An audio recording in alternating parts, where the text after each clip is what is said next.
Salam ala rasulina Muhammadin wa ala alihi wa sahbihi ajma'in. Amma ba'd. Yang saya hormati Ustadz Abdul Somad beserta para hadirin, para pemirsa sekalian. Pertama-tama mari kita panjatkan puji dan syukur kehadirat Allah Subhanahu wa taala karena atas rahmatnya kita bisa berkumpul di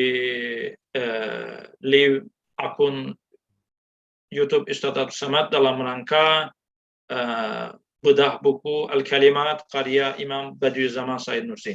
Salawat serta salam kita sampaikan kepada junjungan kita Nabi besar Muhammad sallallahu alaihi wasallam, para sahabat beliau, tabi'in, tabi'i tabi'in, dan para pengikut yang sampai akhir zaman. Amin ya rabbal alamin. Baik Bapak Ibu hadirin sekalian, pagi ini insyaallah kita akan bedah salah satu karya Imam Badiuzzzaman Said Nursi berjudul Al-Kalimat.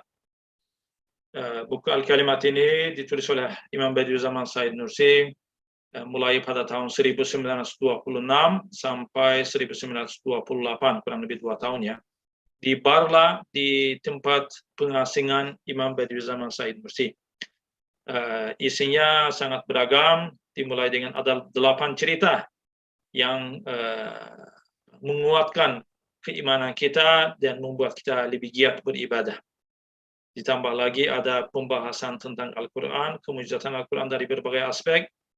Ada juga pembahasan tentang usul bagaimana cara kita memahami hadis Nabi Muhammad SAW. Ada juga tentang tauhid, ya.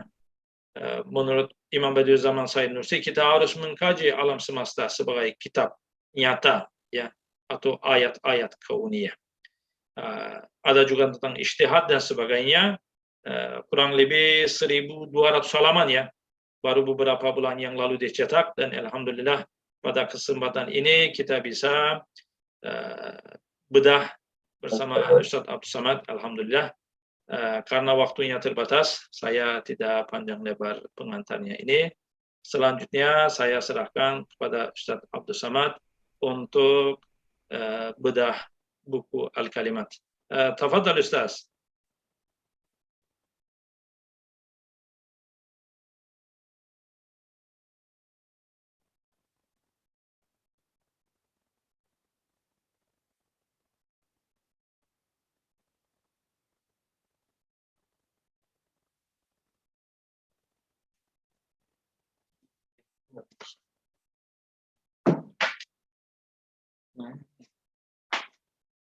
Silakan Ustaz Abdul Somad.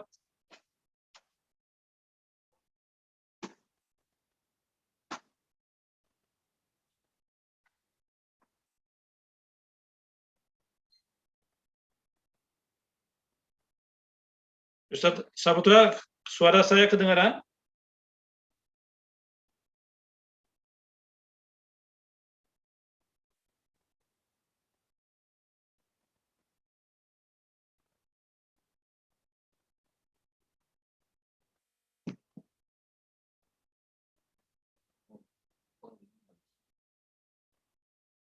Afwan Ustaz, suara saya kedengaran?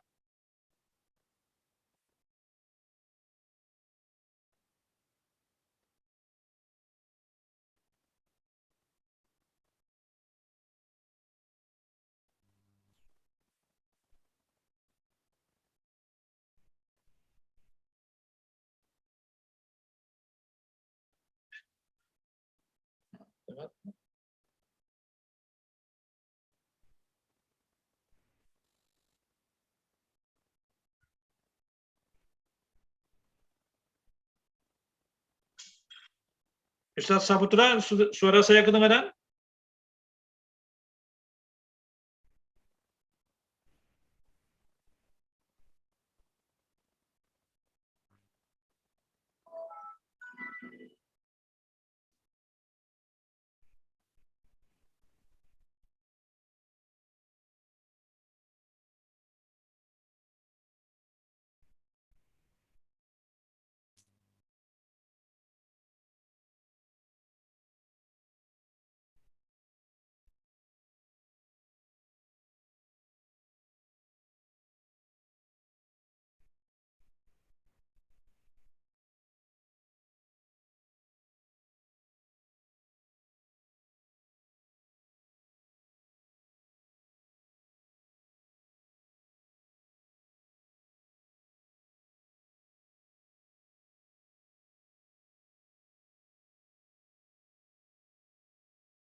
33 jendela,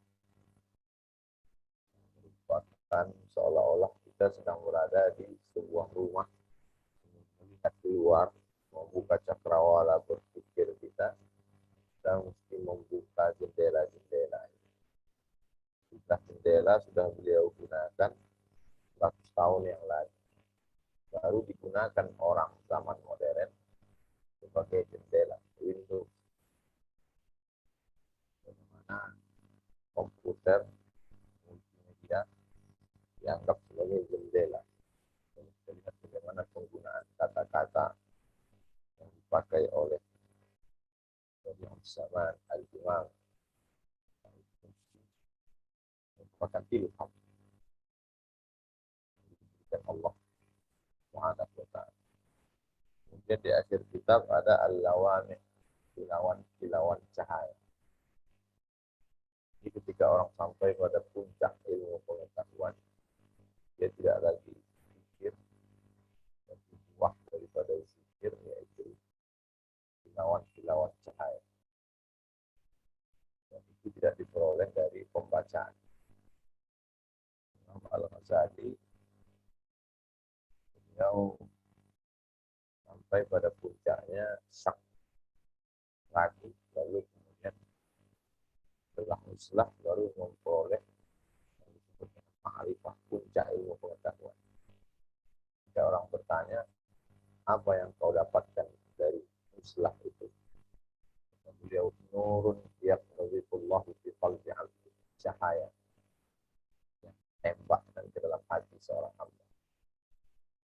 Imam Badi'un Zaman memperoleh kilauan-kilauan cahaya, tapi tidak hanya sekedar ungkapan. Banyak juga orang mengaku mendapat kilauan cahaya, tapi beliau sempat menceritakannya ke murid-muridnya, lalu ditulis kilauan-kilauan cahaya. Kemudian di akhir ada materi seminar yang pernah.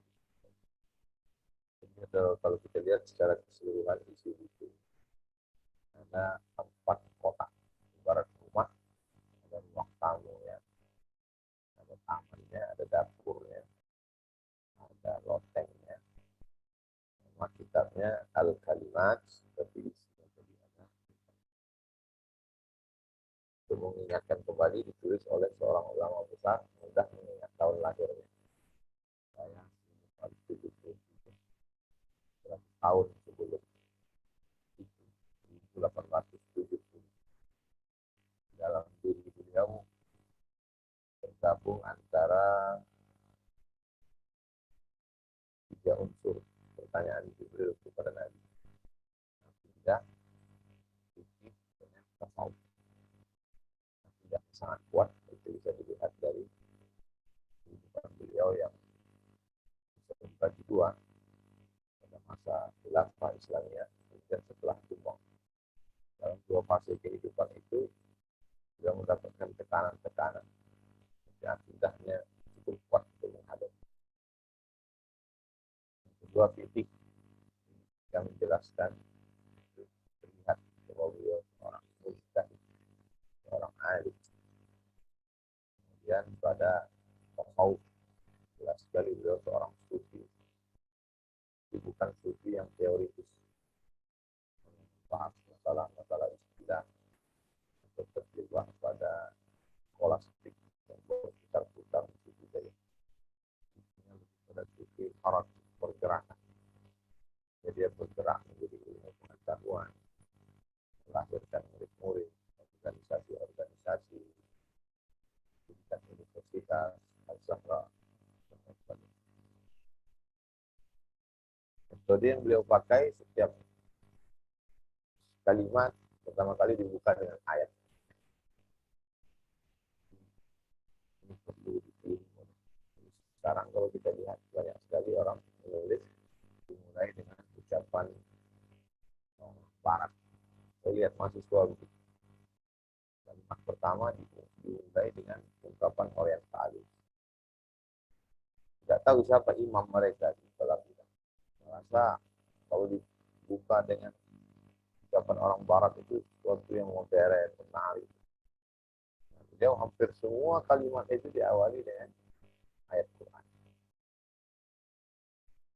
Tayammum, tabarruk bil Quran. Jadi para penulis perlu meniru langkah Al-Imam Badi'uz Zaman, Said Nursi. Bagaimana kita melakukan awal segala gerak kita dengan kalimat Allah Subhanahu wa taala.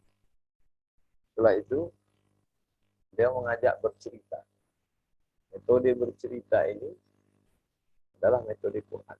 Quran itu isinya cerita, sebagiannya cerita. Kita disuruh bercerita. Faqsusil qasasa, berceritalah. La'allahum yatafakkarun. Mudah-mudahan orang berpikir mendengar cerita ini.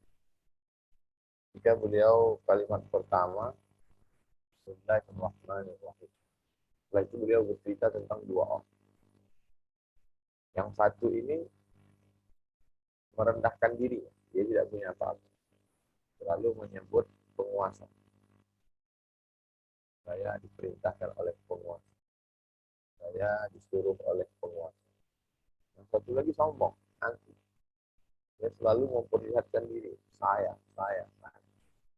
Sampai akhirnya ketika mereka dalam satu perjalanan, dihadang oleh perampok. Di tengah jalan, datang perampok. Yang satu ini, ketika mau ditangkap perampok, kata dia, saya ini. Perampoknya takut. Silakan. Yang satu, yang angkuh, yang sombong, selalu lebih mengedepankan dirinya. Saya. Jadi tanya, kamu? Saya. Dia yang ditangkap oleh perampok. Ilustrasi sederhana. Tapi tentu itu ilham. Itu tidak ada dalam ayat. Tidak ada dalam hadis. Itu adalah penjelasan Al-Imam Badi'uz Zaman terhadap suatu ayat. Interpretasi dia. Karena kalau kita baca, ada orang untuk menjelaskan ayat itu berlembar-lembar, tapi tidak masuk ke pikiran kita. Imam Badi'uz Zaman. Dia sebut satu kisah, satu cerita, itu masuk ke akal pikiran. Dia mendapatkan ilham, buah dari akidah yang kuat, buah dari ma'rifatullah, dia mengenal Allah, buah dari, padahal kalau dilihat dia dalam pengasihnya dalam bertahun, dalam masa pengasingan itu tentu banyak orang stres. Tapi beliau di dalam pengasihan justru aktif, lama, sampaikan perlindungan. Jadi bagi beliau tidak ada beda antara di tengah keluarga, di tengah jamaah, atau di pengasihan. Dia sudah sampai pada tingkat merasa tinggi di tengah keramaian, merasa ramai di tengah kesunyian. Dia kan bersama orang banyak, atau dia tidak mempengaruhi diri. Dia tidak bersama dengan Allah. Jadi tempat pengasihan yang sunyi seperti itu bagi dia tak masalah. Itu orang sufi, makna kalimat, makna yang sempurna. Nabi tidak ada. Wahyu sudah tentu, tapi ilham sudah terlalu. Saya yakin Imam Badi'uz Zaman mendapatkan ilham. Dan ketika beliau memberikan contoh, masuk ke pikiran. Buku ini tidak ada judulnya akidah, akhlak, tafsir, hadis, jadi tidak ada. Ya hanya kalimat 33. Tapi di dalam itu, jadi adik-adik yang menulis skripsi bisa digali dari dalam pembahasan akidah dari Al-Kalimat jadi satu skripsi. Pembahasan ilmu hadis dari Al-Kalimat dua skripsi. Pembahasan fikih dari Al-Kalimat 3 skripsi. Pembahasan akhlak dari Al-Kalimat 4 skripsi. Digali lagi. Dan dari beberapa fakultas Pembahasan akidah ditulis oleh anak Fakultas Usuluddin jurusan Akidah Filsafat. Pembahasan akhlak bisa ditulis dari anak Fakultas Tarbiyah jurusan Pendidikan Agama Islam konsentrasi akhlak. Pembahasan tafsir bisa ditulis oleh mahasiswa Fakultas Usuluddin jurusan Tafsir Hadis. Pembahasan mustalah, pembahasan hadis bisa ditulis oleh mahasiswa Fakultas Usuluddin jurusan Hadis. Digali dari dalam Al-Kalimah. Tapi jangan mencuri. Tetap sertakan bahwa ini diambil dari Al-Imam Badi'uz Zaman. Kalau sampai dicuri, disebabkan ke diri, nanti kita maju menghadap Allah SWT. Jadi antara cara kita untuk mensosialisasikan pemikiran-pemikiran dibawa kepada mahasiswa semester 5, semester 6 yang menulis skripsi di kampus. Kebingungan nyari judul. Ketika dia baca ini, dia akan menemukan ini. Atau ditarik lagi dari buku ini kisah-kisah. Kalau kita baca buku La Tahzan, itu isinya kisah-kisah. Kalau kita baca buku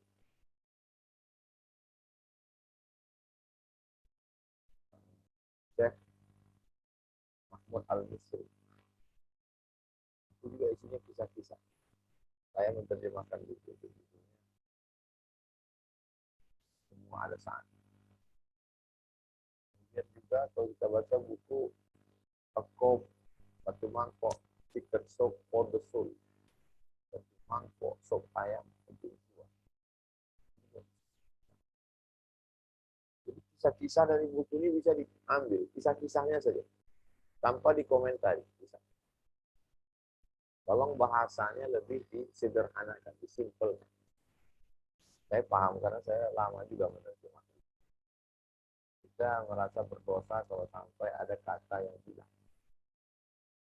Tapi kalau kita terjemahkan semua, pembaca dia mungkin membaca 2-3 kali baru paham. Menjadi penterjemah itu dilema. Di sisi merasa amanahnya tidak sampai, berdosa kalau ada kata yang hilang. Tapi di sisi lain juga, kalau dia kasarnya dia memperkosa buku, tidak dia sampaikan itu, walaupun niat dia untuk menerjemahkan supaya pembacanya.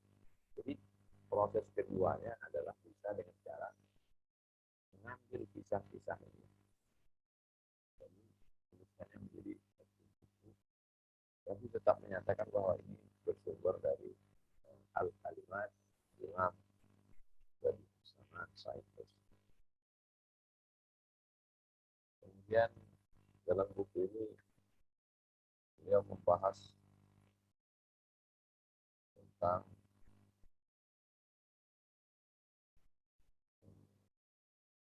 salah ijtihad.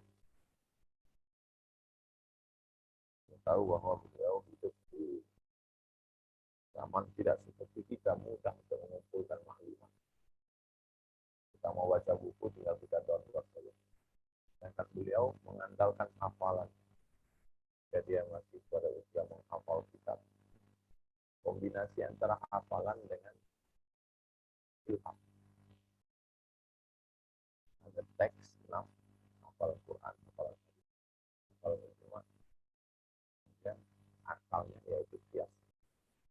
Jadi dia gabungkan dua ini, maka lahirlah kalimat-kalimat yang membuat beliau mengalir saja dari pikirannya tanpa dia melihat, tanpa dia. Kalimat yang ke termasuk pada kalimat ke-24. As-salata kanat 'alal mu'minina kitaban mawquta. Kembali lagi dia bercerita. Dia ingin memasukkan pemahaman itu melalui cerita. Dia tidak seperti di kampus, muatan, istilahan, bahasanya itu bukan bahasa.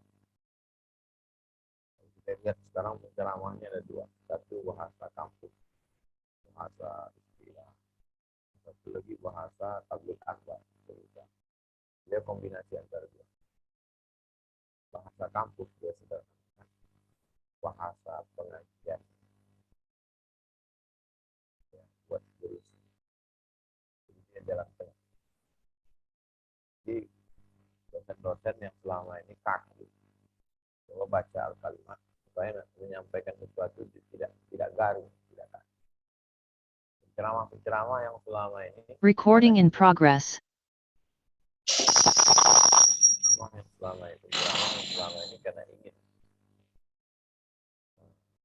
pengajiannya itu didengar orang banyak, lalu sampai lupa substansi, lupa isi materi. Jadi kalau mau pintu damainya itu di sini ketemu. Al-kalimat. Bagaimana tanpa bersama saya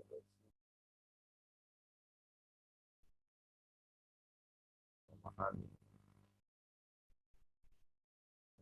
ayat dengan penguasaan bahasa Arab, tapi dia tidak terjebak pada makna mufradat, munasabat bainal ayat, asbabun nuzul. Tapi dia lebih pada bagaimana memahami ayat dan memahamkan. Setelah dia pahami, lalu dia pahamkan ke orang lain. Kalau mengolah makanan, dia punya lugu dulu, dia haluskan. Setelah itu barulah dia suapkan ke anak kecil, barulah mereka paham. Buku ini bagi orang yang nampaknya tebal, tapi bagi orang yang terbiasa membaca buku ini tidak membosankan. Kenapa? Saya termasuk bosan kalau pembahasannya terlalu panjang, sampai tidak ketemu beberapa halaman. Buku ini dia bagi-bagi. Nah, ini juga salah satu metode yang perlu ditiru. Sehingga satu pembahasan misalnya 2, 3, 4, 5 lembar selesai. Lalu dibagi-bagi lagi. Seolah-olah kita sudah keluar dari satu ruangan. Karena kalau kita berada di satu ruangan terlalu lama, kita bosan. Dia membawa kita berjalan-jalan di museum. Tapi ruangannya banyak. Ada ruangan misalnya, ada ruangan tongkat, ada ruangan pedang, ada ruangan plastik, ada ruangan, sehingga tidak membosankan membaca bagian-bagian. Ini saja kalau saya pribadi penasaran pada bahasanya. Bahasa Arab, saya lebih suka membaca buku bahasa Arab daripada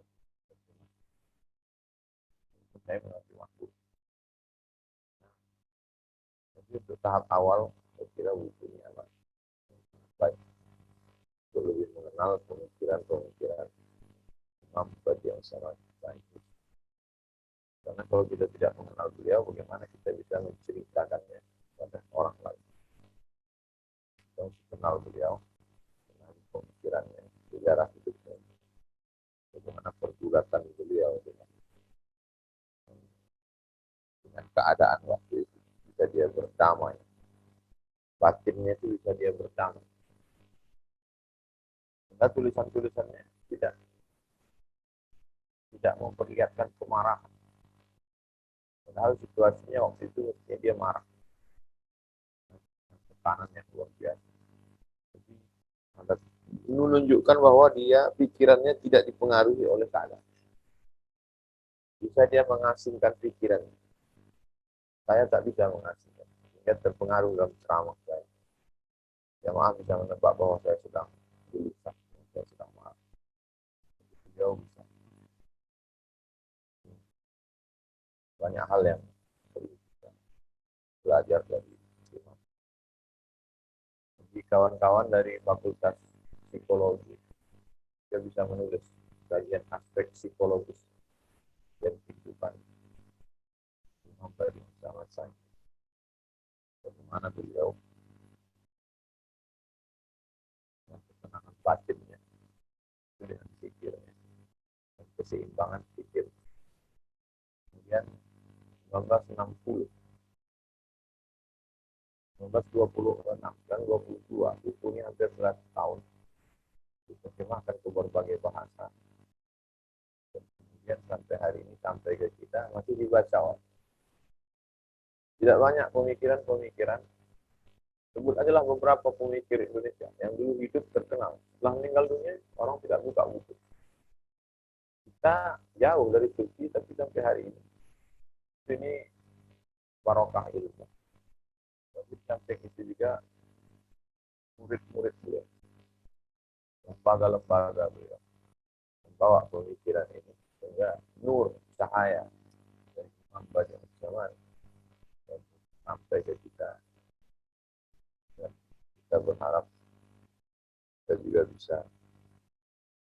Saya terus terang setelah membaca buku ini tertarik untuk lebih banyak menulis. Selama ini saya lebih banyak ceramah. Setelah membaca buku ini saya terus berpikir tentang keadaan-keadaan. Kok bisa saya 100 tahun ke depan ada orang-orang yang membacakan buku saya, apa masih diingat orang saya? Makanya kita yang betul-betul belajar dari pemikiran-pemikiran dan sejarah hidup Al-Imam Badi'us Zaman. Saya kira untuk pengantar dialog kita tentang Al-Kalimat, sebagai pengantar dialog kita tentang Al-Kalimat Al-Imam Badi'us Zaman. Nanti saya kembalikan ke Ustaz Hasbi dan Tafadhol.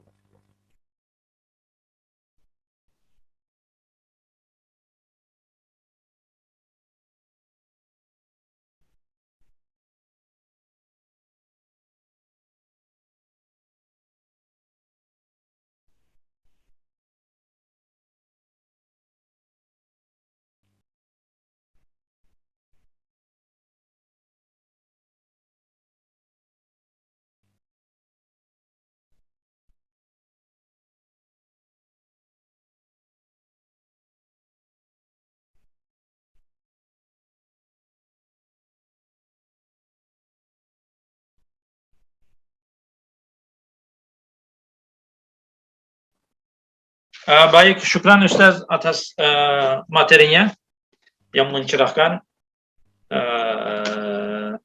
Gimana Ustaz, ini waktunya sudah jam 9, apa ada sesi tanya jawab atau kita langsung tutup saja? Boleh, ada bisa tanya jawab. Oke, baik. Untuk proses tanya jawab ya, silakan kirim pesan ke nomor saya ya, 0812 95 87 9494. Saya ulangi ya, 0812 95 87 materinya 9494. Silakan kirim pesan ke saya untuk bertanya.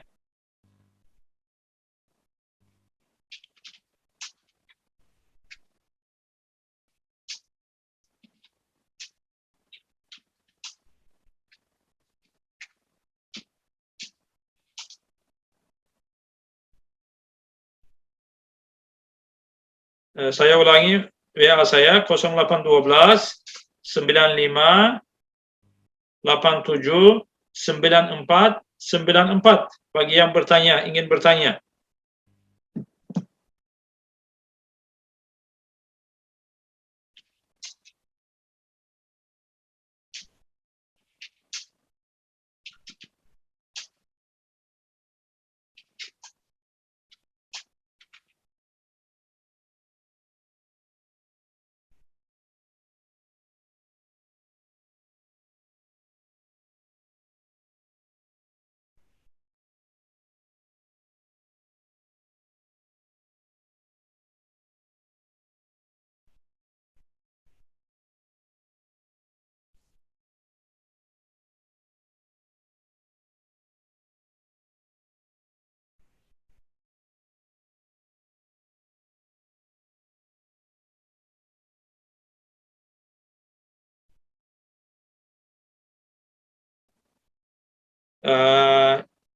Ustaz, ada pertanyaan dari saudara Syafaat dari Makassar.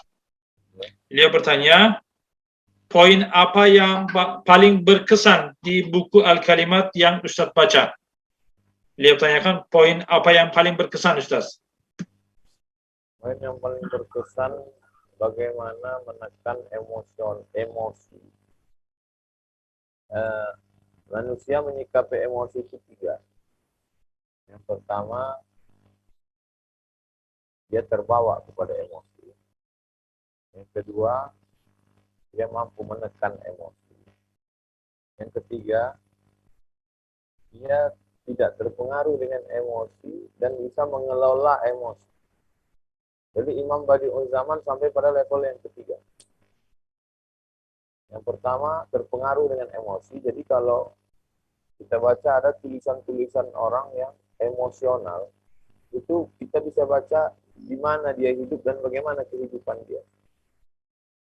Saya tidak perlulah menyebut tokoh-tokohnya, karena takutnya diskreditkan orang.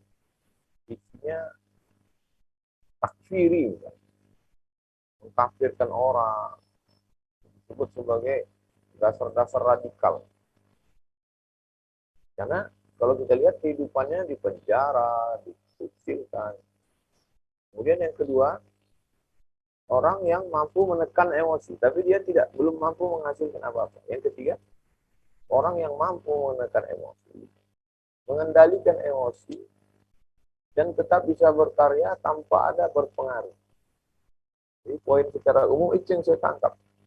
Bisa menghasilkan karya sebesar itu. Di tengah pengasingan, di tengah situasi tekanan-tekanan yang luar biasa. Itu orang-orang yang bagaimana emosi, pikiran, keadaan tidak mempengaruhi akal. Ini kesulitan, kerumitan yang sangat tinggi. Saya berharap ada murid-murid Imam Badi'uz Zaman.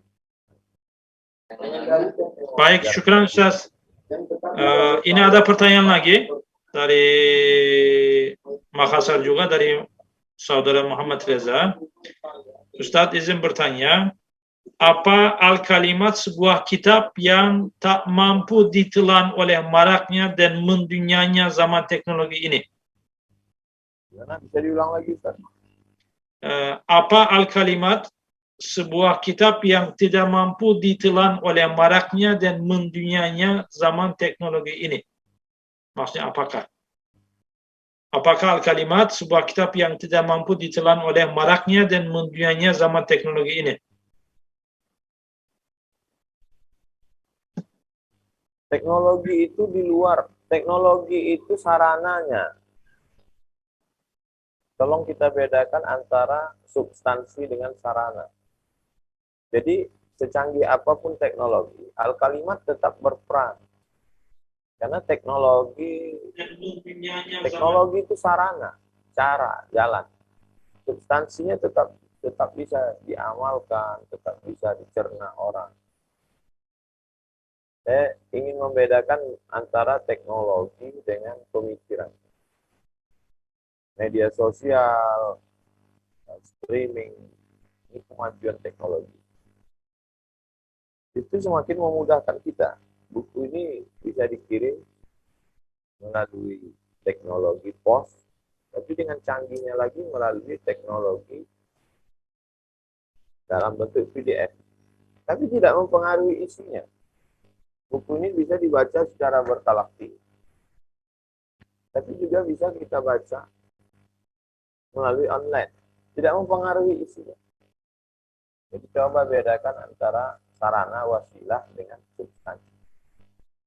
Intinya kemajuan zaman tidak merusak karya-karya Imam Badi'uz Zaman. Demikian yang dapat saya pahami dari pertanyaan.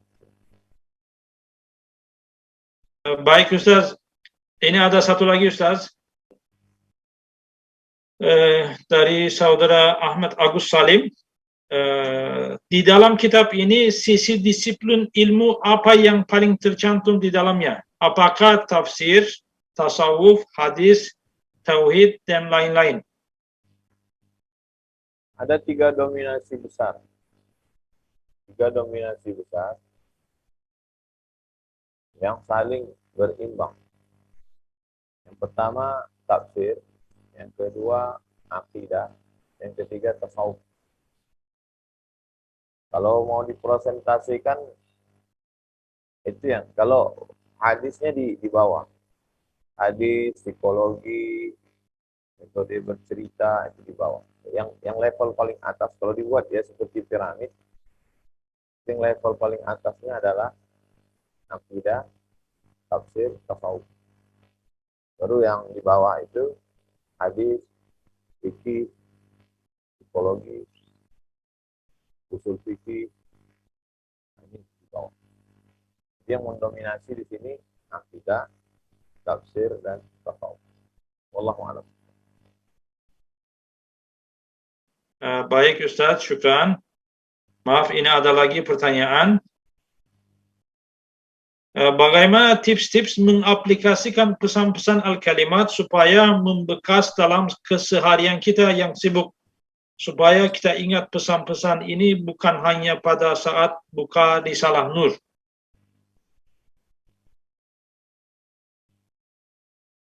Kalau kita cinta, maka kita sulit untuk lupa.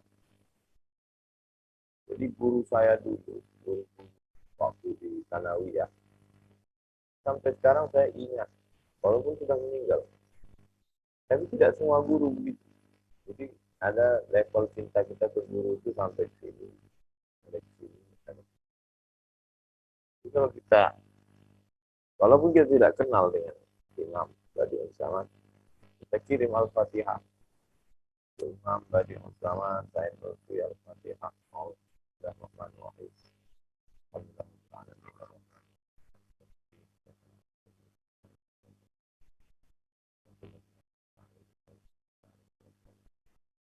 Kita punya keterikatan batin, punya hubungan. Baca sejarah hidupnya, saya ingin, walaupun tidak seperti beliau, paling tidak ya dekat-dekat sedikit. Dan nanti ketika kita baca saja dengan penuh keikhlasan. Nanti otomatis dia sama seperti begini. Apa yang paling sering kita cari di YouTube, itu akan muncul sendiri logaritmanya. Antum yang suka kuliner masak, nanti akan yang muncul-muncul itu yang terkait dengan masak. Antum hobinya ternak, begitu juga dengan ini. Dia akan muncul sendiri pada saat kita melakukan sesuatu. Yang memunculkan itu siapa? Allah. Kita dibantu oleh Allah SWT. Jadi kita baca, kita pahami. Kalau biasa buat poin-poin bagus sekali. Ini poinnya di sini, ini poinnya di sini. Saya kira demikian. Allah. Baik, syukran Ustaz. Mungkin ini terakhir Ustaz ya, ada satu pertanyaan lagi. Dari Tasikmalaya, dari saudara Dudi. Ketokohan Said Nursi kurang dikenal oleh sebagian orang Indonesia. Menurut Ustaz, sikap hidup bagaimana dari Said Nursi yang layak kita contoh? Bidang keilmuannya atau aspek apanya yang perlu kita contoh? Kita perlu ke depan ada beberapa hal yang bisa kita lakukan untuk mensosialisasikan pemikiran. Yang pertama, bagaimana mengenalkan Imam Badi'us Zaman. Bagaimana mengenalkan beliau ke masyarakat. Apa yang ditulis oleh Kang Abi, novel Imam, itu luar biasa, gebrakan luar biasa. Melalui novel. Ada yang belum kita lakukan melalui sinetron. Kenapa kita tidak mencoba berpikir untuk memfilmkan? Atau kalau di Turki sudah ada filmnya diterjemahkan ke bahasa Indonesia, ditawarkan. Dubbing ditawarkan ke TV-TV. Yang ketiga, animasi. Animasi berepisode. Daripada anak-anak kita nonton. Banyak sekali insan-insan film itu yang sudah hijrah, tapi belum punya bahan tuh itu. Artis kalau dia hijrah, lalu kemudian habis itu dia ngurus masjid, nggak ada guna hijrah. Karena ngurus masjid itu siapapun, hijrah artis yang sebelumnya film dia dosa, setelahnya film amal soleh, itu hijrahnya. Dia rukun fil jahiliyah, dia rukun fil Islam. Kemudian masuk ke kampus, ke Fakultas Usuluddin, jurusan akidah, membahas akidah sains. Masuk ke jurusan tasawuf, membahas aspek tasawuf sains. Karena kalau kita masuk ke kampus, itu di kampus kan ustaz-ustaz, pawang-pawangnya. Jadi dua pertanyaan tadi yang terakhir. Pertama, bagaimana cara mensosialisasikan pemikiran. Apa yang kita lakukan ini sesungguhnya membahas al-kalimat, membahas rasail, itu adalah cara mensosialisasikan. Tapi belum efektif karena tidak menyentuh substansi secara mendalam. Jadi sudah saya tawarkan supaya kita masuk ke kampus, khususnya ke Fakultas Usuluddin. Karena di Fakultas Usuluddin ini buku ini bisa dijadikan skripsi. Kita tawarkan ke adik-adik semester 5, semester 6. Supaya menulis aspek tafsir sains, aspek akidah, aspek tasawuf, aspek hadis, aspek fikih. Itu yang akan lebih mensosialisasikan. Nanti skripsi anak itu dibantu cetak untuk buku. Saya bantu kata pengantar, bantu endorse. Kalau ada yang sudah menulis, saya upload ke Instagram. Saya bantu. Kemudian apa di antara pemikiran beliau itu? Pemikiran beliau itu membumi dan melangit. Nah itu. Kalau ambil contoh tasawuf, banyak orang tasawuf berhenti pada zikir saja. Zikir. Beliau tidak. Pikir. Jadi berjalan semua. Dia berpikir mendirikan universitas, berpikir membuat organisasi, berpikir tentang. Jadi secara simpelnya mengakar ke bumi, memucuk ke langit. Ada yang memucuk pikirannya ke langit, tapi tidak mengakar. Ada yang mengakar tapi tidak berpucuk. Saya melihat sesuatu yang luar biasa yang tidak dimiliki oleh banyak tokoh. Wallahu a'lam. Baik Ustaz, ini ada satu lagi pertanyaan terakhir mungkin ya. Dari saudara Muhammad Hussein dari Unida. Pertanyaannya, bagaimana korelasi ataupun wajh munasabahnya di kalimat pertama basmalah dengan di kalimat ke-17 keharmonisan antara manifestasi Asmaul Husna. Bagaimana keterikatan maksud dan korelasinya? Syukran jazakumullahu khairan.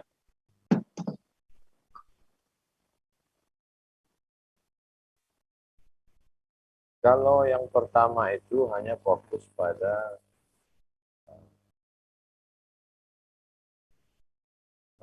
nama besar Allah. Lebih pada globalnya saja. Adapun yang ke-17 itu lebih detail lagi, detail. Kalau di awal itu semua kita sertakan Allah. Kita melakukan sesuatu Allah. Tapi kemudian pada 17 dia lebih detail lagi. Jika kita ya Rahman, pada saat itu fokusnya kepada Rahman. Ya Aziz, fokusnya kepada Isa. Ya Qahhar, konsentrasinya kepada Al-Qahhar. Dan itu tidak ada kontradiksi. Itu tidak saling tolak. bertolak belakang, tapi saling kait. Jadi, lebih spesifik lagi. Baik dari cara penyeruan, walillahi asmaul husna. Allah punya nama-nama. Fad'uhu biha, serulah dia dengan nama. Jadi kita sama seperti ungkapan Imam Ar-Razi. Idza da'awtahu ya Rahman, faqad wasaftahu birrahmah.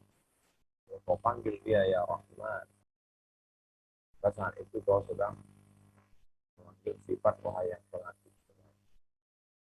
Idza da'awtahu ya Allah, tapi kalau kau panggil dia ya Allah, faqad wasaftahu bijami'i jamalihi wa kamalihi. Sudah tergabung segala sifatul jamal, sifatul jalal, sifatul kamal. Jamal, indah, jalal, mulia, kamal, sempurna. Al-jalal wal kamal wal jamal. Satu, ya di awal itu dia lebih umum saja. Setelah itu dia mulai kira demikian. Allah. Baik, syukran Ustaz atas jawabannya. Sampai di sini acara kita Bedah Buku Al-Kalimat. Terima kasih atas partisipasinya, dan kami juga ucapkan terima kasih jazakumullahu ahsanal jaza kepada Ustaz Abdul Samad atas waktu dan ilmunya. Selaku moderator, kalau ada kesalahan, kekurangan saya mohon maaf, dan kepada Allah saya mohon ampun. Wabillahi taufiq wal hidayah. Wassalamualaikum warahmatullahi wabarakatuh. Waalaikumsalam. Waalaikumsalam warahmatullahi